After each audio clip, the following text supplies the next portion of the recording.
પહેલા જ મારા એક અનન્ય સાથી, જેમની સાથે મેં વર્ષો સુધી કામ કર્યું અને જીવનની અંતિમ પળ સુધી જે સતત કાર્યરત રહ્યા, એવા કનુભાઈ માવાણીની વિદાય આદરપૂર્વક એમને અંજલિ આપું છું. એક સાથી ગુમાવ્યાનો દર્દ સ્વાભાવિક છે, પરંતુ આજે સુરતની ધરતી પર આવ્યો છું ત્યારે એમના પુણ્ય સ્મરણ સાથે મારી વાત આગળ વધારું છું. સાથીઓ, મને ઘણી વાર લાગે છે કે આ સુરત શહેર નથી, સુરત એક સ્પિરિટ છે.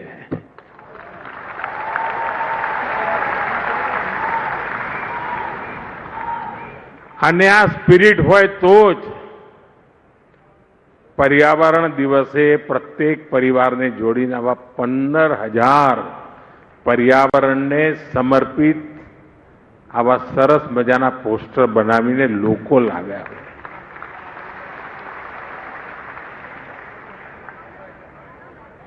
જે પરિવારના સાથીઓએ આ કામ કર્યું છે એ બધાને હું ખૂબ ખૂબ અભિનંદન આપું છું.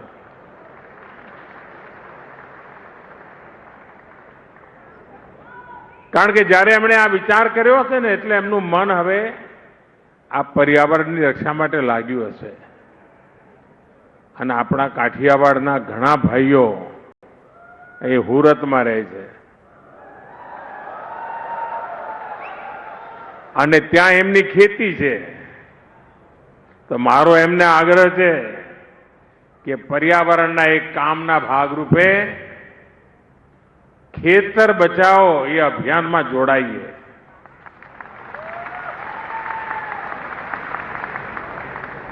કેમિકલ ફ્રી ખેતી, આપણા બાપ દાદા જે પ્રાકૃતિક ખેતી કરતા હતા, અને હું તો સુરતના જે લોકોની જ્યાં જ્યાં ખેતી હોય બધાને મારે હકથી કહેવું છે કે આટલું મારું કામ કરજો.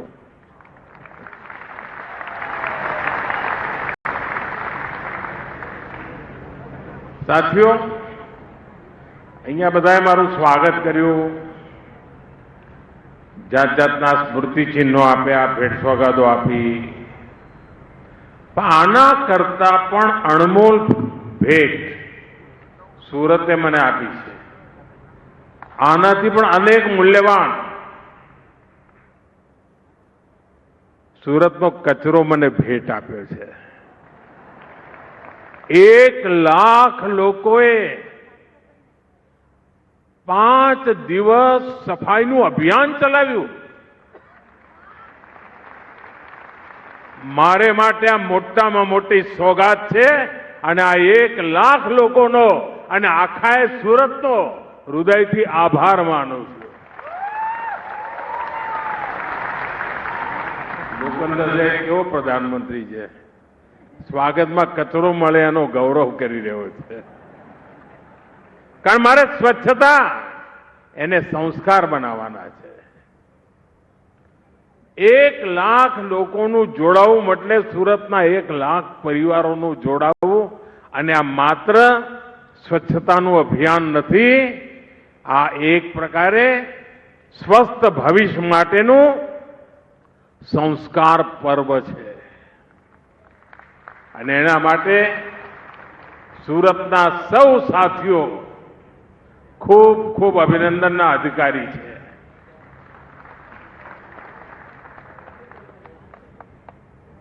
साथियों, स्थानीय निकायों के चुनावों के बाद मैं पहली बार गुजरात आया हूं, सूरत आया हूं. मैं सूरत से पूरे गुजरात के लोगों का वंदन करता हूं, अभिनंदन करता हूं. साथियों, 2.5 दशक से अधिक का समय हो गया है. आप हम सभी को भाजपा को निरंतर अपना आशीर्वाद दे रहे हैं और समय के साथ ये आशीर्वाद बढ़ता ही जा रहा है।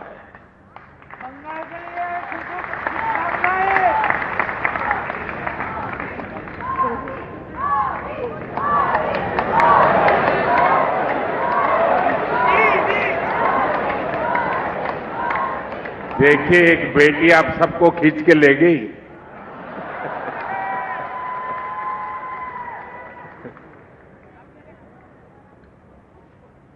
हाल ही में जिला परिषद, तहसील परिषद, नगर पालिका और महानगर पालिका के चुनाव हुए।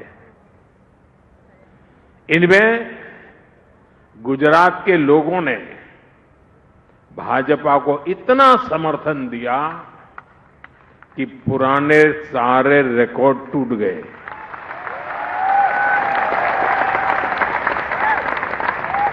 और मैं आज ज्यादा खुश इसलिए हूं कि मेरे रिकॉर्ड भी आप सबने तोड़ दिए।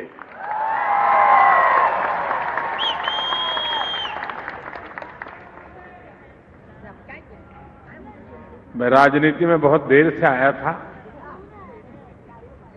शायद 87 में मैं पॉलिटिक्स में आया और उसके बाद पहला चुनाव था सूरत, अहमदाबाद कॉरपोरेशन वगैरह का, और पहले चुनाव में हमने भारी विजय प्राप्त किया और तब से लेकर आज तक ये विजय की यात्रा चल ही रही है।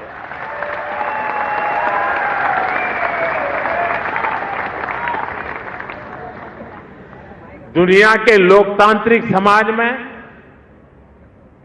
ऐसा कम ही देखने को मिलता है, किसी भी दल को इतने लंबे समय तक जनता जनार्दन के आशीर्वाद मिले और सेवा का अवसर मिलना, ये बहुत बड़ी बात है। साथियों, यहां सूरत और नवसारी के अनेक चुने हुए जनप्रतिनिधि भी आए हुए हैं। मैं आप सभी को भी बहुत बहुत शुभकामनाएं देता हूं। हम सभी को हमेशा याद रखना है, गुजरात की जनता ने हमारे सेवा भाव को अपना समर्थन दिया है। ये प्रचंड विजय सेवा के इस मिशन को और विस्तार देने के लिए है। हम सभी को अब और भी अधिक परिश्रम करना है। हमारा संकल्प विकसित गुजरात, विकसित भारत, इस संकल्प को सिद्ध करना सेवा के भाव से समर्पित होकर के करना है। जब मैं कहता हूं सूरत एक शहर नहीं, सूरत एक स्पिरिट है, इसके पीछे मेरा कन्विक्शन है। आप कल्पना कर सकते पूरे हिंदुस्तान में जो शहर लगातार स्वच्छता के अवार्ड प्राप्त करता हो, स्वाभाविक उसको मन कर जाएगा, यार बहुत हो गया, इतने अवार्ड ले लिए, अब क्या करना है। लेकिन सूरत ऐसा नहीं कर रहा है। वो आज भी सफाई के अभियान को प्राथमिकता देता है। तब मैं कहता हूं सूरत शहर नहीं, सूरत एक स्पिरिट है। साथियों, ये जो हमारा संकल्प है विकसित भारत का, विकसित गुजरात का, ये संकल्प देश के गांव, हर जिले, हर शहर को हम जब विकसित करेंगे तभी सिद्ध होने वाला है। और इसलिए सभी चुने हुए भाजपा जनप्रतिनिधियों की भूमिका बहुत बड़ी है। साथियों, आज का दिन एक और सुखद संयोग का है। आज 5 जून पर्यावरण दिवस है और पर्यावरण दिवस के इस अवसर पर मैं देश के सबसे स्वच्छ शहरों में से एक सूरत में हूं।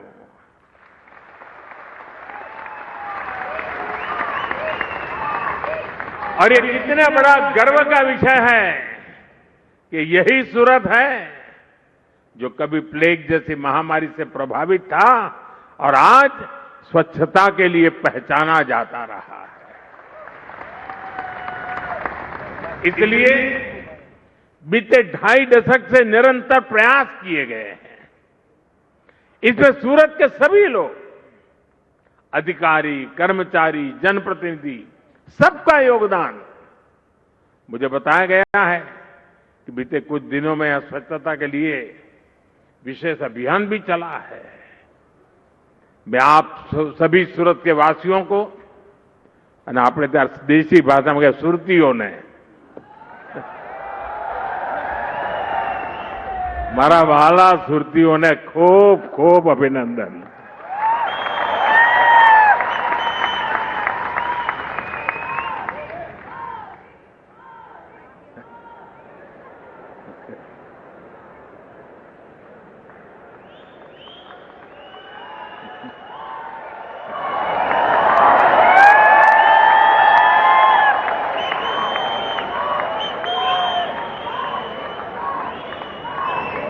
सूरत के विकास को गति देने के लिए आज यहां अनेक प्रोजेक्ट का शिलान्यास और लोकार्पण हुआ है।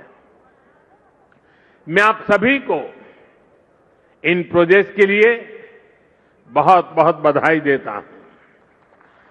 साथियों, दुनिया अब हरित युग की तरफ, ग्रीन फ्यूचर की तरफ बहुत ही सावधान हो चुकी है। धीरे धीरे कदम रखने का प्रयास भी कर रही है। भारत भी ग्रीन ग्रोथ पर बहुत अधिक काम कर रहा है और इसमें भी गुजरात ने बरसों पहले ही तेज कदम उठाने शुरू कर दिए थे। गुजरात राज्य है जिसने इस शताब्दी के प्रारंभ में ही सरकार में क्लाइमेट चेंज का अलग डिपार्टमेंट बनाया था।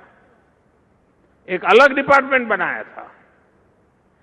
ऐसी व्यवस्था बनाने वाला गुजरात देश का पहला राज्य था। और जैसा अभी मुख्यमंत्री जी ने जिसका वर्णन किया, गुजरात के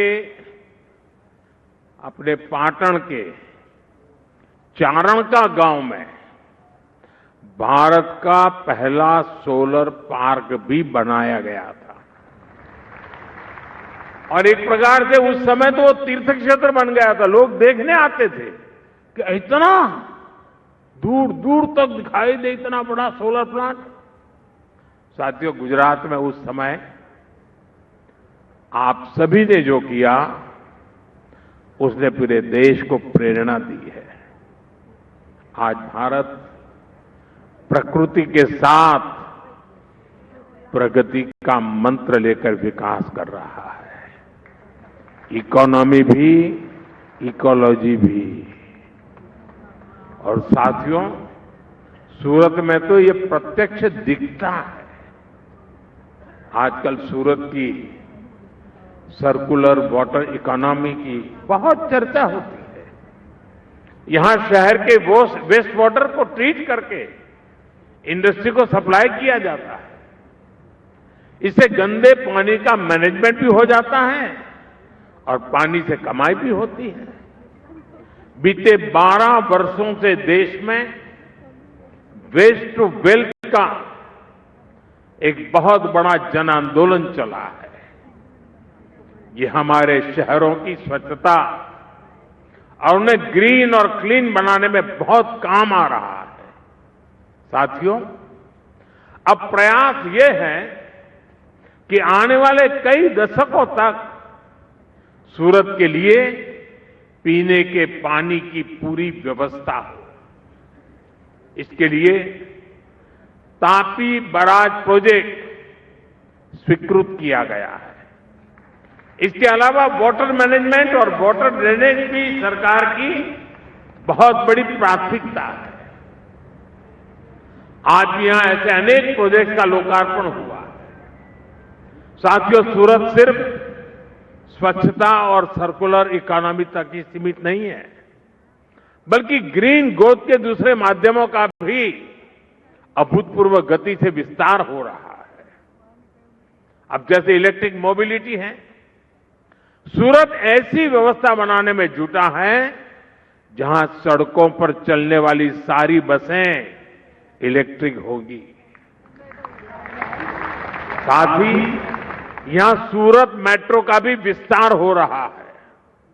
ये सारे कदम हरित शहर के रूप में सूरत की पहचान को और सशक्त करेंगे। और हां, आने वाले समय में Hazira industrial area green steel के उत्पादन के लिए भी जाना जाएगा। यानी स्टील के प्रोडक्शन में ग्रीन एनर्जी का इस्तेमाल होगा। साथियों, आज दुनिया अभूतपूर्व चुनौतियों के दौर से गुजर रही है। कुछ समय पहले मैंने कहा था कि ये दशक दुनिया के लिए आपदा का दशक सिद्ध हो रहा है। हमने बीते समय में एक के बाद एक वैश्विक आपदाएं देखी है। पहले बहुत बड़ा कोरोना का संकट आया, फिर जगह जगह युद्ध शुरू हो गए, और इतना बड़ा ऊर्जा संकट, इसने पूरी दुनिया को अस्त व्यस्त कर दिया है। दुनिया भर में पेट्रोल की कीमतों में लगातार उतार चढ़ाव हो रहा है। गैस की सप्लाई चेन ध्वस्त हो रही है। लेकिन भाइयों बहनों, मुझे बहुत संतोष है कि 140 करोड़ भारतीयों के साझा प्रयासों से देश ऐसे हर संकट का मजबूती से मुकाबला कर रहा है। इस लड़ाई में आप मेरे साथ है ना? આપણે આ લડાઈ પણ જીતવી છે ને? और साथियों, इसमें भी गुजरात की बहुत बड़ी भूमिका है। बीते वर्षों में गुजरात ने रिफाइनिंग के क्षेत्र में, सोलर और विंड पावर के क्षेत्र में अपना जो सामर्थ्य बढ़ाया है, वो देश के बहुत काम आ रहा है। आज भारत की रिन्यूएबल कैपेसिटी 250 गीगावाट है। हमारे देश में कभी मेगावाट से आगे सोचा ही नहीं जाता था। आज गीगावाट की चर्चा हो रही है, और इसमें 50 गीगावाट का योगदान अकेले गुजरात का है। 250 गीगावाट में 50 गीगावाट आप सबकी ताकत है।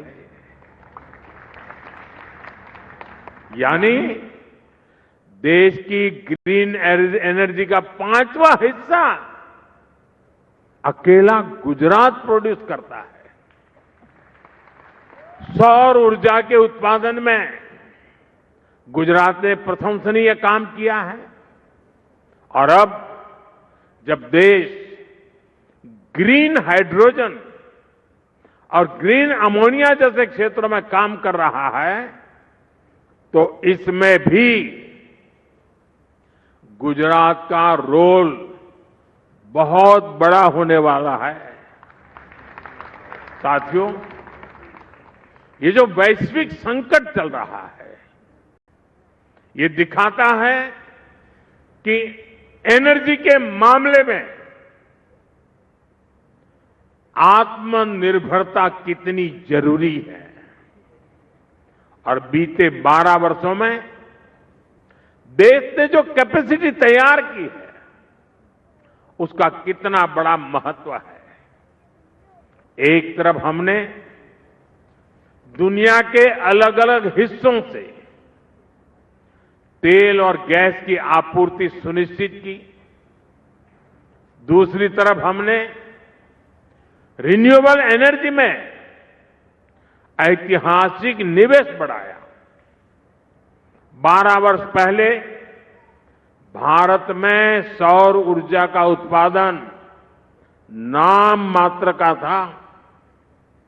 आज हम दुनिया के टॉप 5 देशों में से एक हैं, 5 देशों में से एक हैं। और सिर्फ